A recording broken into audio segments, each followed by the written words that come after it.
세대 통합 예배를 드릴 때마다 좀 고민되는 부분들이 있어요. 우리 어린이 주일 어제 우리 사역자들하고 통합 예배 준비를 하면서 그날은 좀 제가 설교하는 도중에 그 어린이 선생님 한 분이 나와서 이렇게 아이들에게 어떤 한 부분을 가지고 설교하듯이 좀 설교를 하고 제가 마무리를 하면 어떨까? 생각은 굉장히 좋은 생각인데 과연 누가 해야 될 것인가? 이것을 이야기하다가 좀 더 고민해 보자고 이렇게 이야기를 했어요. 이 시간에도 우리 아이들이 이 시간 같이 예배를 드리고 있다 보니까 우리가 지금 진행하고 있는 이 예배의 내용들을 우리 아이들이 얼마만큼 이렇게 잘 들어와 줄까? 그래서 제가 원래 원고를 잘 안 보는 성격이지만 물론 여러분에게 나눠드린 그 원고를 저도 동일하게 들고 올라와 있습니다. 그런데 우리 아이들이 이것을 좀 하나의 스토리로 이렇게 좀 잘 들어서 함께 우리 아이들에게도 은혜 받는 일에 좀 우리가 얻기를 원하는 그러한 마음에서 사실 조금씩 제가 축약도 하고 그리고 조금은 편안한 그러한 용어로 이렇게 진행을 할 때가 많아요. 하지만 설교를 마치고 나면 저도 모르는 사이에 옛 습관으로 계속 돌아가서 보통 어른들하고 함께 예배드리는 그러한 모습으로 또 돌아가는 그러한 부분들을 보는데 아마 하나님께서 이 부분에 대해서는 성령님께서 우리 아이들을 만져주시고 이끌어 주실 때 함께 은혜 받는 역사가 있게 될 줄로 믿습니다. 우리 아이들하고 예배를 드릴 적에는 좀 잊지 말으셔야 되는 부분이 있어요. 아이들의 특징은 뒤를 돌아봐요. 근데 그때마다 깍꿍 하시면 안 돼요. 그죠? 그러니까 변함없이 하나님을 예배하는 모습을 이렇게 보여주면 아이들도 이곳에서 조용하게 같이 예배를 드릴 수 있어요. 이곳에서 같이 예배를 못 드리는 아이들은 영유아 유치구에 거의 영유아 유치구 지금 따로 예배를 드리고 있습니다.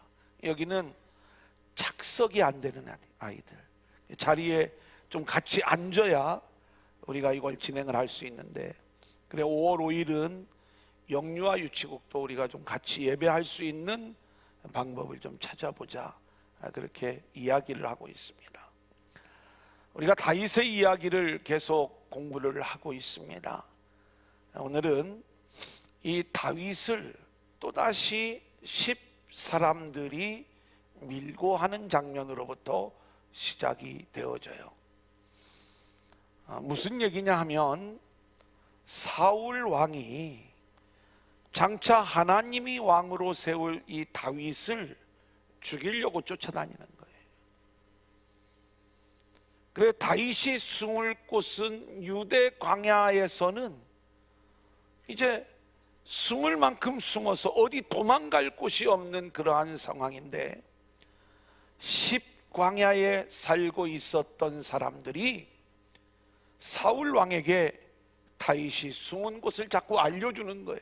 한번 23장에 보면 알려줬던 경험이 있어서 다윗이 죽을 뻔한 그러한 고비를 만났다가 하나님의 간섭으로 풀려났던 그 장면을 우리는 기억을 해요. 우리가 다윗의 이야기를 지금 계속 공부를 해오지만 서서히 다윗의 나라가 시작이 되어지면서 세워져 가고 있는 반면에 사울의 나라는 점점 망하여 가는 그러한 모습이에요. 그럼에도 불구하고 세상 사람들은 망해가는 사울의 나라, 세상 나라에 대한 미련을 내려놓지 않고 있는 그러한 모습인 것입니다. 우리는 오늘 이 10사람들의 이야기를 먼저 생각해 보면서 우리들의 모습을 바라보기를 원하는데, 우리는 영원한 나라는 하나님 나라요, 주님의 나라라는 것을 분명히 알고 있음에도 불구하고 망해가는 이 세상 나라에 대한 미련을 내려놓지 못하고 여전히 세상을 붙잡고 살아가고 있는 그 모습. 그래서 10사람들이 다윗을 사울 왕에게 밀고를 하는 거예요. 우리가 이미 공부한 내용이지만 24장에서 사울은 다윗에게 은혜를 입습니다. 엔게디 동굴에서 용변을 보러 들어갔다가 다윗이 얼마든지 자신을 죽일 수 있는 그러한 상황인데도 그 생명을 살려주는, 그래서 그 은혜를 입고 내가 다시는 너를 쫓지 않겠다 그러면서 자기 왕궁으로 돌아갔던 사울왕의 이야기를 우리는 알고 있어요. 근데 사람은요, 그렇게 회개하고 돌이키는 모습을 보여도 여전히 우리 안에 이 죄성이 남아있기 때문에 10사람들의 그 밀고가 사울왕의 내면 속에 있는 이 죄성을 자극시키는 거예요. 사울은 여전히 자기가 최고가 되고 싶은 거예요. 그때는 내가 사울에게 그런 은혜를 입긴 입었지만 또다시 하나님이 나에게 기회를 주시는 것이 아닌가. 사울이 다윗을 잡으러 이제 십광야로 출동을 하는 거죠. 자, 이러한 상황 속에서 다윗이 이제 정탐꾼들을 통해서 사울이 자기를 잡으러 오고 있다는 사실을 알게 돼요. 다윗은 직접 본인이 사울의 군대를 정탐해 보고자 한밤중에 사울의 진영에 들어갈 것을 생각합니다. 그래서 누구를 선택을 하냐면 아비새를 데리고 이제 사울의 진영에 들어가게 되는 거예요. 한밤중입니다. 사울왕이 자고 있어요. 사울의 군대 장관 아브넬도 자고 있고 모든 군사들이 깊은 잠에 빠져 있는 상황이에요. 우리가 오늘 세 번째 대지에서 다룰 이야기지만 놀랍게도 하나님께서 이 대적들을 깊이 잠들게 하셨다. 성경은 이렇게 우리에게 말씀하고 있습니다. 그러니까 지금 어떤 면에서 보면 하나님께서 대적 사울을 죽일 수 있는 그러한 기회를 주시는 거예요. 자, 이때 아비새가 다윗의 마음에 유혹을 합니다. 하나님이 주신 기회라는 거예요. 여러분, 우리가 알지만 우리는 사무엘상 24장에서도 이 엔게디 동굴에 사울이 용변을 보러 왔을 때 다윗 주변에 있던 사람들이 하나님이 주신 기회니까 이 기회를 놓치지 말고 얼른 사울을 죽여서 이제는 다윗의 나라를 세우십시오, 이 유혹을 받았던 다윗의 이야기를 알고 있어요. 하지만 다윗은 단호하게 하나님의 말씀을 붙잡으면서 여호와의 기름 부음을 받은 자를 치는 것은 하나님의 뜻이 아닌 것을 분명히 하는 거예요. 여러분, 그런데요, 두 번째 하나님이 기회를 열어주세요. 한 번도 아니고 두 번째 기회를 열어주시면 사람들의 마음에는 내가 전에 하나님이 분명히 길을 열어주셨는데 내가 그 길을 눈치채지 못하니까 하나님이 이번에는 진짜로 사울을 죽일 수 있는 길을 열어주시는 것 아닌가. 게다가 함께 갔던 아비새가 이런 이야기를 해요. 다윗이 허락만 해준다면 단칼에 사울을 죽여버리겠다는 거예요. 본인이 직접 죽이지 않고도 사울을 제거할 수 있는 그러한 기회를 만나는 거예요. 하지만 그럼에도 불구하고 다윗의 생각은 여전히 하나님의 말씀 앞에 순종하는 거예요. 아무리 좋고 유익한 기회가 찾아왔다 할지라도 정말 이것이 하나님의 뜻인가 아닌가 말씀에 비추었을 때 하나님의 말씀에 어긋나는 그 모든 일들을 과감하게 내려놓는 모습을 우리는 보게 되는 것입니다. 사랑하는 여러분, 저는 오늘 이 말씀을 준비하면서 이제 저에게 많은 분들이 상담거리를 가져옵니다. 목사님 기도해 주세요. 이런 내용들이 있습니다. 또 목사님, 제가 이렇게 하나님의 응답을 받았어요. 어떤 응답인데요? 우리는요 늘 하나님 앞에 기도하고 하나님의 말씀을 붙잡고 그렇게 나아가고자 할 때에 정말 이것이 하나님의 응답인가 내 생각인가를 우리는 구분할 줄 알아야 되는데, 뭔가 상황을 통해서 하나님이 나를 열어주실 때에 우리는 그것이 내가 높아지고 나에게 유익이 되고 그리고 내 이름이 드러나는 일들에 대해서는 우리가 쉽게 하나님이 길을 열어주시는구나, 하나님이 이렇게 응답해 주시는구나, 쉽게 하나님의 응답이라고 이야기할 때가 많은 거예요. 하지만 여러분, 곰곰이 한번 생각해 보십시오. 하나님이 우리에게 응답하시는 길은 십자가의 길이요, 섬김의 길이요, 복음과 은혜를 붙잡는 길인 줄로 믿습니다. 많은 길들이 우리 앞에 열린다 할지라도 그것이 나에게 유익이 되고 내가 이 세상에서 멋지게 세워지는 그 길이라 할지라도 말씀에 비추어 어긋나면은 우리가 과감하게 이 모든 것들을 내려놓고 하나님께 맡길 줄 아는 믿음의 성도들이 되어야 할 줄로 믿습니다. 그래서 다윗은 철저하게 하나님의 말씀을 붙잡으면서 말씀을 선택하는 길로 나아가는 모습을 보게 됩니다. 오늘 이 시간 저와 여러분이 함께 예배하면서 나는 나에게 유익한 편에 설 것인가, 아니면 하나님의 말씀을 붙잡는 자의 편에 설 것인가, 철저히 하나님의 말씀을 붙잡는 자로 세워져 하나님의 영광을 드러내는 저와 여러분들이 될 수 있기를 소원합니다. 두 번째 한번 따라해 볼까요? 다윗의 길, 사울의 길. 다윗의 길, 사울의 길. 자, 오늘 본문의 내용을 보면 다윗이 사울을 살려줍니다. 살려주는데 그냥 살려주는 게 아니라 11절, 12절의 내용을 보면 창과 물병을 가져와요. 이것은 우리가 한번 같이 읽겠습니다. 11절, 12절 시작.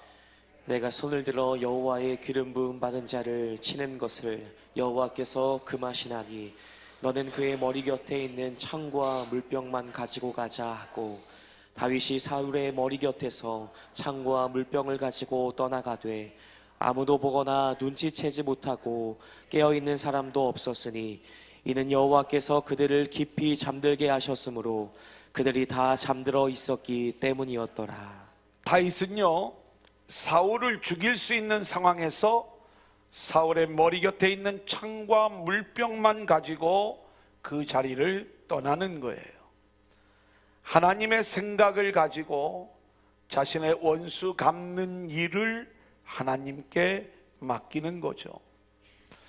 여러분, 이 장면을 우리는 바라보면서 저와 여러분을 다윗의 자리에 놓지 마시고 사울의 위치에 있는 우리 자신을 좀 바라볼 수 있기를 원합니다. 우리는 그렇게 세상의 왕으로 세상에서 나를 지켜줄 수 있는 창과 그리고 나의 목을 죽여줄 수 있는 물병을 가지고 살아가는 인생들이에요. 하나님은 늘 우리에게 하나님의 은혜로 살아야 된다, 너희는 나만 보고 살아야 된다 말씀을 하시지만, 정작 우리가 의지하는 것은 세상의 창이고, 이 세상의 창을 붙잡고 살아가는 인생은 결국 하나님을 대적하는 인생이기에 하나님이 저와 여러분이 들고 있는 그 창을 가져가시는 것입니다. 여러분, 그 창을 가지고 우리를 죽이지 않는 것이 하나님의 은혜인 줄로 믿습니다. 그래서 하나님은요, 우리가 들고 있는 그 세상의 모든 무기들을 다 빼앗아 가신 다음에 무기가 없는 우리의 모습을 확인시켜 주시고 우리에게 하시는 말씀은 한 가지예요. 너는 내 은혜로 살아야 되는 거야. 너희는 하나님의 은혜로만 살아야 돼. 이것을 말씀하시는 거죠. 물론 다윗이 이 창을 사울에게 다시 돌려주는 것처럼 하나님은 다시 우리에게 그 창을 돌려주셔요. 우리는 그렇게 하나님께 그 창을 빼앗겼다가 다시 돌려받아야 되는 거예요. 그래서 우리에게 들려지고 있는 이 창은요, 하나님의 은혜로 살아야지, 내가 이 창을 가지고 살아면 안 돼. 창을 바라볼 때마다 하나님이 이 세상에서 나에게 주신 직업, 능력, 힘, 달란트, 이 모든 것들을 바라볼 때마다 나는 이것 붙잡고 살다가 죽을 수밖에 없는 운명이었는데 이것을 우리 주님이 빼앗아 가셔서 하나님의 은혜로 사는 원리를 알려주시고 나에게 이것을 다시 돌려주셨으니 내가 이제는 이것을 가지고 하나님의 영광을 위하여 살아야지.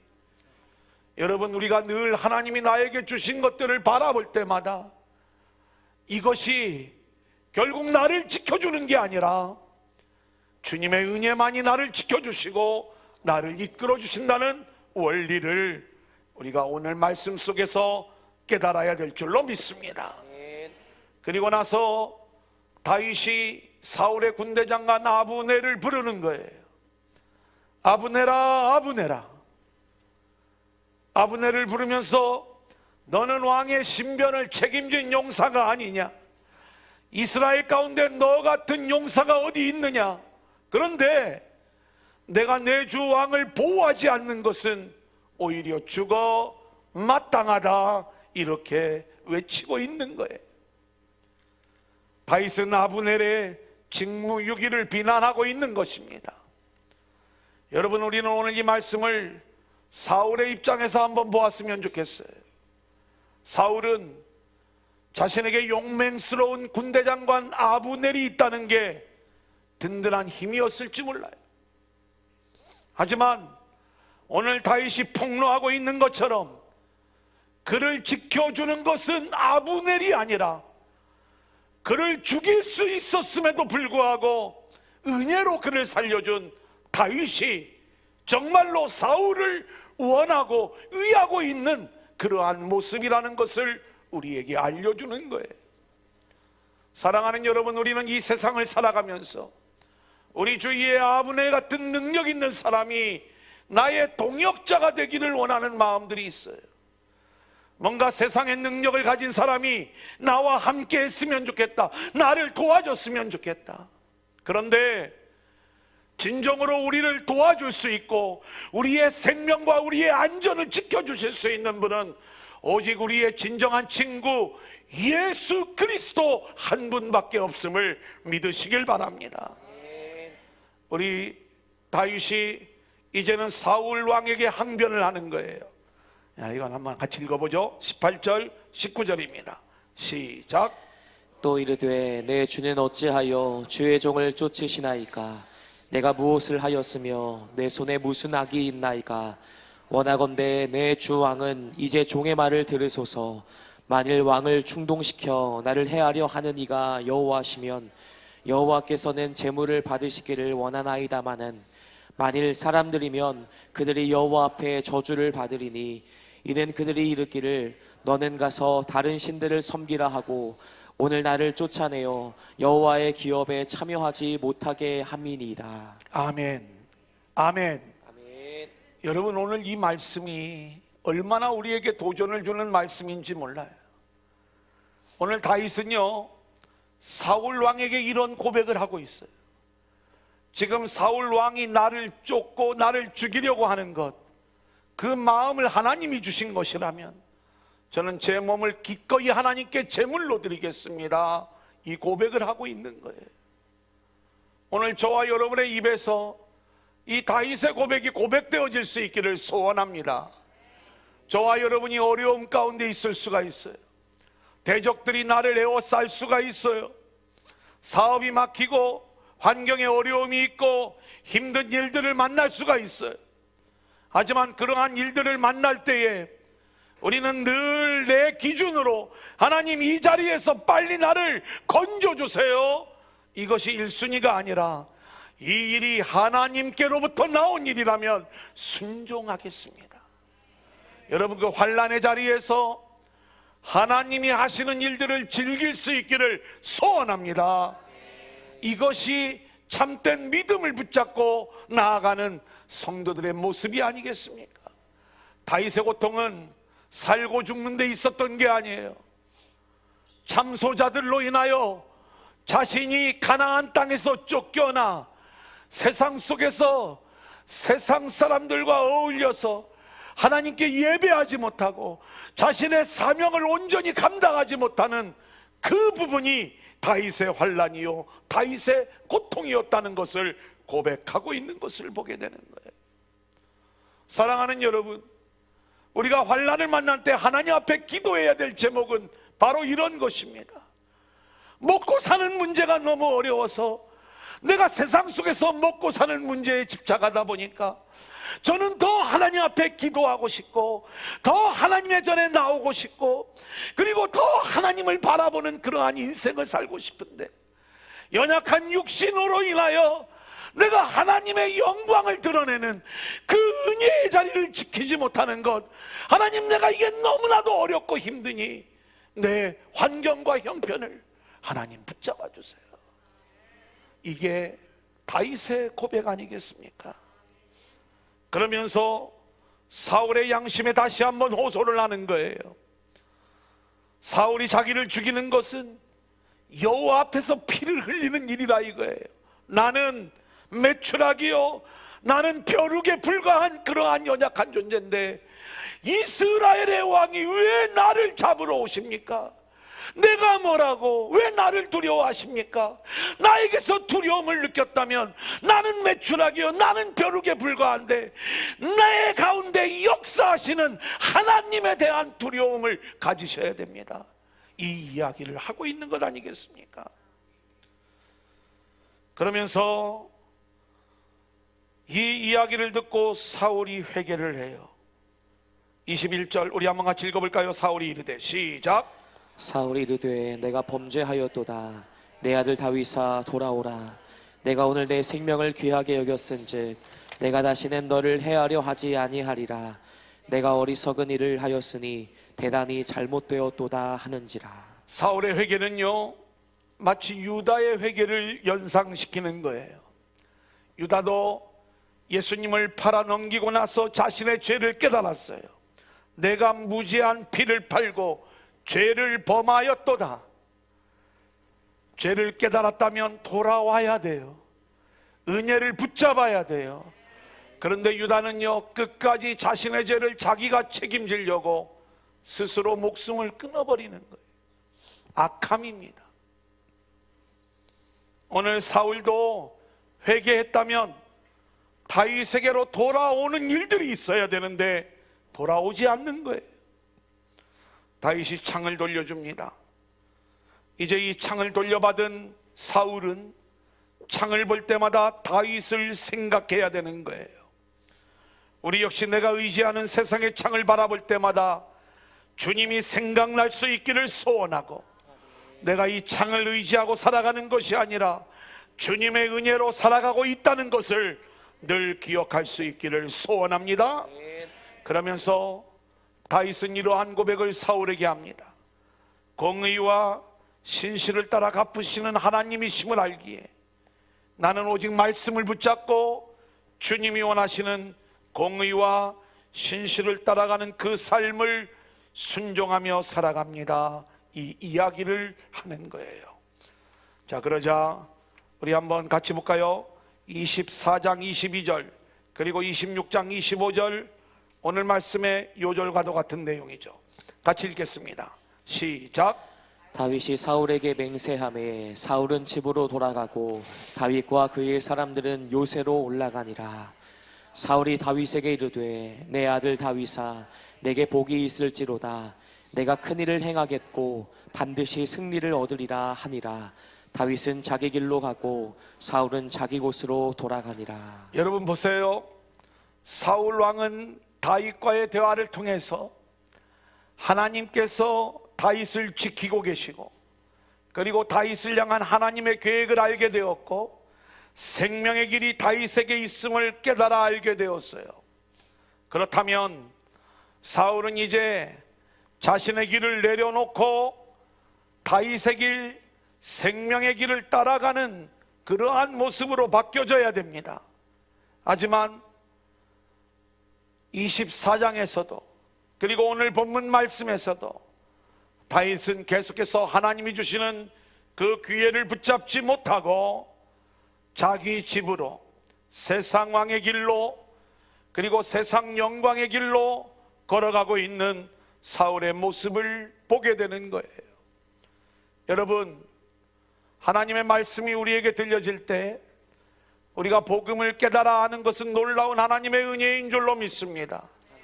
그런데 그렇게 복음을 깨달아 알면서 하늘의 가치를 붙잡는 것, 하늘을 살아가는 것이 진리인 걸 깨닫고 알고 있음에도 불구하고 머리로는 알면서 여전히 내 삶은 세상 왕 노릇하는 곳으로 달려가고 있다면 우리는 사울의 길을 걸어가는 어리석음을 범하는 거예요.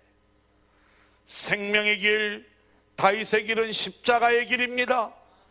광야로 들어가는 길입니다. 여기에는 하나님이 계신 곳이에요. 그래서 우리가 그 하나님을 만나고 하나님의 은혜 안에서 영원한 생명을 누릴 수 있는 곳이에요. 저와 여러분이 사울의 길을 걷고 있는가, 다윗의 길을 걷고 있는가, 우리를 돌아보면서 다윗을 따라, 주님을 따라 걸음을 걸을 수 있는 저와 여러분들이 될 수 있기를 소원합니다. 마지막 세 번째 한번 따라 하겠습니다. 복음의 삶. 복음의 삶. 저는 오늘 말씀을 묵상하면서 신앙의 클라이막스와도 같은 주제를 이렇게 계속해서 마음속에 묵상하게 되었어요. 우리가 다 알고 있는 내용이고, 그리고 24장에 반복되는 그러한 내용 같지만 여기에는 우리가 아주 중요한 신앙의 두 주제를 찾아볼 수가 있는데, 하나는 내려놓음의 문제이고요, 그리고 또 하나는 하나님의 주권에 대한 이야기인 거예요. 신앙은요, 내가 지금 하나님의 은혜를 붙잡고 있느냐, 아니면 여전히 내 생각으로 내 힘을 의지하고 살아가고 있느냐, 여기에 우리가 신앙인이냐 아니냐가 결정되는 거예요. 우리가 아무리 성경의 지식을 많이 알고 있고 복음의 비밀을 깨닫고 있다 할지라도, 저와 여러분의 인생의 주인이 내가 되어서 내 마음대로 우리 인생을 살아가고 있다면, 하나님의 은혜 앞에 내 문제를 내려놓지 못한다면 우리는 여전히 하나님을 믿고 있다고 말할 수가 없는 거죠. 오늘 다윗의 이야기를 보세요. 하나님이 지금 대적들을 완전히 잠들게 하셨어요. 다윗에게 기회가 온 거예요. 하나님이 하신 거잖아요. 그렇다면 능히 대적들을 이기면서 죽이면서 뭔가 편안한 길을 찾을 수 있었음에도 불구하고 하나님의 말씀에 의지하여 하나님 앞에 사울의 문제를 내려놓는 거예요. 내 생각이 아니에요. 하나님께 그 문제를 맡기면서 자유하는 거예요. 이게 신앙의 세계 아니겠습니까? 오늘 여러분들을 짓누르고 있는 문제가 뭡니까? 우리가 하나님이 해결해 주실 걸 믿는데 뭘 믿는 거예요? 내가 내 생각대로, 내가 원하는 대로 응답해 주시는 그 하나님을 믿는 거예요. 그분은 종교적 하나님이라고. 우리가 믿는 것은 내가 어떤 모양으로 흘러간다 할지라도 그 모든 일들의 배후에 하나님이 계시고, 하나님이 저와 여러분의 영적 생명을 위하여 일하시는 분이라는 것을 우리가 안다면, 우리는 내 인생의 모든 문제를 하나님 앞에 내어놓는 이 내려놓음의 이야기, 여러분, 이것이 복음의 삶을 사느냐 아니냐를 가름하고 있는 모습이 되는 것입니다. 저와 여러분이 오늘 이 시간 어떠한 문제를 가지고 나왔든지 그 문제를 철저히 하나님 앞에 내려놓을 수 있기를 소원합니다. 두 번째로, 다윗은요 철저히 하나님의 절대 주권 앞에 순종하는 거예요. 26장 19절 이거 한번 더 읽어보겠습니다. 원하건대 시작. 원하건대 내 주 왕은 이제 종의 말을 들으소서. 만일 왕을 충동시켜 나를 해하려 하는 이가 여호와시면 여호와께서는 제물을 받으시기를 원하나이다. 하나님의 뜻이라면 자신을 기꺼이 제물로 드리겠다는 다윗의 고백 아니겠습니까? 오늘 저와 여러분은 우리가 원하는 방향으로 우리 인생이 안 갈 때가 너무 많아요. 그러다 보니 하나님을 믿으면서 내가 원하는 방향으로 이 문제를 좀 풀어달라고 기도할 때가 많이 있지만, 오늘 다윗의 이야기처럼 우리가 어떠한 환경과 어떠한 상황 속에 처한다 할지라도 그 자리에서 하나님을 신뢰하고 하나님께 순종하는 모습으로 우리 모두가 세워질 수 있기를 소원합니다. 여러분, 이게 신앙인의 길이고 복음의 삶을 살아가는 자의 올바른 자세인 거예요. 근데 사울을 보세요. 사울은 다윗에게 생명이 있다는 것을 알았어요. 자신의 잘못을 깨달았어요. 그리고 복음이 무엇인가를 알았어요. 그렇다면, 그것이 하나님의 뜻이 다윗에게 있다는 걸 알았다면 다윗을 따라가야 되는데, 다윗의 길과 정반대되는 길로 돌아가 버리는 거예요.